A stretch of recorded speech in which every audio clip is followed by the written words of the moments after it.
പാർത്ഥസാരഥി ഷോം എന്താണ് taxation committee നിയോഗിക്കുന്നു.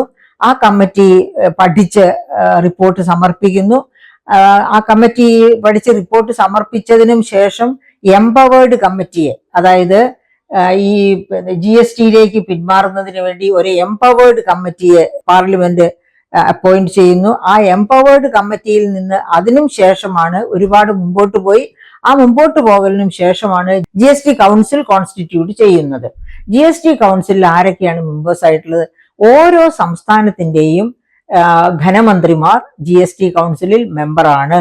കൂടാതെ union ടെറിട്ടറീസിനെ പ്രതിനിധീകരിക്കാൻ അവിടെ നിന്നും തെരഞ്ഞെടുക്കപ്പെട്ട ഒരു ഓരോ മെമ്പർ ഉണ്ടാകും.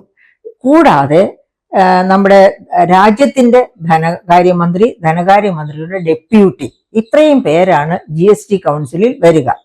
അങ്ങനെ GST കൗൺസിൽ ഫോം ചെയ്ത് ആ GST കൗൺസിൽ വളരെ വർക്ക് ചെയ്തതിന് ശേഷമാണ് 2017 ജൂലൈ 1 GST നടപ്പിലാക്കുന്നത്.